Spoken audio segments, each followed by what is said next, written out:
ప్రభువైన యేసుక్రీస్తు నామమునకు మహిమ ఘనత ప్రభావములు చెల్లునుగాక. మీకా గ్రంథము 7వ అధ్యాయము 6వ వచనము. కుమారుడు తండ్రిని నిర్లక్ష్య పెట్టుచున్నాడు. కుమార్తె తల్లి మీదికిని, కోడలు అత్త మీదికిని లేచెదరు. ఎవరి ఇంటివారు వారికే విరోధులగుదురు. కుమారుడు తండ్రిని నిర్లక్ష్య పెట్టుచున్నాడు. ఎందుకు కుమారుడు తండ్రిని నిర్లక్ష్య పెట్టుచున్నాడు? ఒకప్పుడు తండ్రి తన కుమారుడు యేసయ్య మార్గంలో అతన్ని పెంచలేదు. బాలుడు నడవలసినటువంటి త్రోవను అతనికి చూపలేదు. కాబట్టి వాడు పెరిగి పెద్దవాడైనప్పుడు ఆ దారి నుండి తొలగిపోవడం వలన కుమారుడు పెరిగి పెద్దవాడైన తర్వాత తన తండ్రిని నిర్లక్ష్యం చేయుచున్నాడు. కాబట్టి మనము కుమారులను కుమార్తెలను చిన్నప్పటి నుండి ప్రభు శిక్షలోను ప్రభు బోధలోను పెంచాలి. యేసయ్య సెలవిస్తున్నాడు కదా, బాలుడు నడవలసిన త్రోవని వానికి నేర్పము, వాడు పెరిగి పెద్దవాడైనప్పుడు దాని నుండి తొలగిపోడని. కాబట్టి ప్రతి తండ్రి ప్రతి తల్లి చేయవలసింది ఏమిటంటే, బాలుడు నడవలసినటువంటి త్రోవను వానికి నేర్పాలి. చిన్నప్పటి నుండి వానికి ఆ విధంగా యేసయ్య మార్గంలో వాడిని పెంచినట్లయితే పెరిగి పెద్దవాడైన తర్వాత ఆ త్రోవ నుండి వాడు తొలగిపోడు. కాబట్టి పెరిగి పెద్దవాడైన తర్వాత తల్లిదండ్రులను ఆ వ్యక్తి నిర్లక్ష్యం చేయడు. మన తల్లిదండ్రులను మనము నిర్లక్ష్యం చేయకూడదు. అలాగే కూతురు తల్లి మీదకి, కోడలు అత్త మీదకి లేచెదరు. ఎందుకు వాళ్ళు లేస్తున్నారు? తల్లి కూతురును ఏ విధంగా పెంచాలనో ఆ విధంగా పెంచకపోవడం వలన ఈరోజు కూతురు పెరిగి పెద్దవాళ్ళై తల్లి మీదకి తిరగబడుతున్నారు. మొన్న ఒక సహోదరిని చూడండి.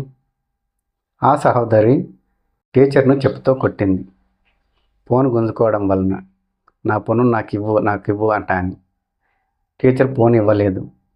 కాబట్టి ఫోన్ ఇవ్వమంటా అని టీచర్ను ఆ స్టూడెంట్, ఆ సహోదరి చెప్పుతో కొట్టింది. అంతమందిలో చెప్తూ కొట్టింది కాబట్టి ఆ టీచరు ఆ జాబ్కు రిజైన్ చేసేసింది. ఈ విధంగా కూతుళ్ళు కానీ కొడుకులు కానీ తల్లిదండ్రుల మీదకి తిరగబడుతున్నారు అంటే పెంపకము సరిగ్గా లేదు కాబట్టి వాళ్ళు తిరగబడుతున్నారు. చిన్నప్పటి నుండే వాళ్ళని సరిగ్గా పెంచినట్లయితే వాళ్ళు పెరిగి పెద్దవాళ్ళు అయిన తర్వాత సంస్కారవంతులు అవుతారు, లేకపోతే బుద్ధిహీనులు అవుతారు. ఇంకో కొంతమంది ఇళ్ళలో చూసుకున్నట్లయితే చూడండి, అత్తలు చెప్పినట్లు కోడన్లు వినరు. కోడన్లు కూడా అత్తల మీదకి తిరగబడతారు. కొంతమంది కోడన్లు తన అత్తను తల్లిలాగా భావిస్తారు, అత్త చెప్పినట్లు వింటారు. మరికొంతమంది కోడన్లు అత్త చెప్పినట్లు వినరు, అత్తకు విరోధులు అవుతారు, అత్తను అసహించుకుంటారు, అత్తను చూసినప్పుడల్లా ఈర్ష్య పడుతుంటారు, అసూయ పడుతుంటారు, తిరగబడుతుంటారు. అటువంటి కోడళ్లను, ఎటువంటి కూతుళ్లను మనం ఈరోజు ఈ సమాజంలో చూస్తున్నాము. తల్లిదండ్రులను నిర్లక్ష్య పెట్టే కొడుకులను మనం ఈ సమాజంలో చూస్తున్నాము. దేవుని బిడ్డలమైనటువంటి మనం ఆ విధంగా ఉండకుండా దేవుని వాక్యానుసారంగా మనము జీవించాలి.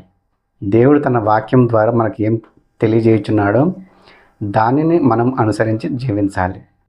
ఒకవేళ తల్లిదండ్రులు కుమారులను కానీ కుమార్తెలను కానీ నిర్లక్ష్యం చేసినా సరే, వాళ్ళు పెరిగి పెద్దవాళ్ళు అయిన తర్వాత ఏమాత్రము తల్లిదండ్రులను నిర్లక్ష్యం చేయకూడదు. ప్రతి ఒక్కరూ తల్లిదండ్రులకు లోబడాలి, వారి మాటను గౌరవించాలి, వారిని గౌరవించాలి, వారిని సన్మానించాలి కూడా. ప్రభువు ఆత్మ మనలో ఉన్నది కనుక ప్రభువు ఏ విధంగా జీవించాడో ఈ లోకంలో మనం కూడా అదే విధంగా ఈ లోకంలో జీవించాలి.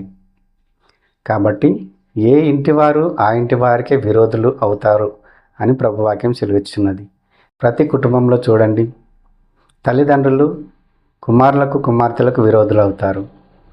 అలాగే అత్తకు కోడలు విరోధి అవుతుంది, మామకు అల్లుడు విరోధి అవుతాడు.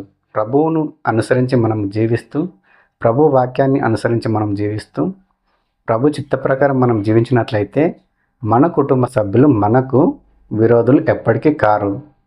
మనమంతా ఒక కుటుంబంగా ప్రేమ కలిగి జీవిస్తాము.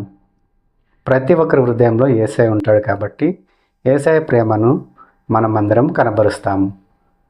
ప్రతి ఒక్కరూ ఈ వాగ్దానాన్ని నమ్మి విశ్వసించాలని, ఎత్తిపట్టి ప్రార్థన చేయాలని ప్రభువైన యేసుక్రీస్తు నామంలో మిమ్మల్ని కోరుకుంటున్నాను.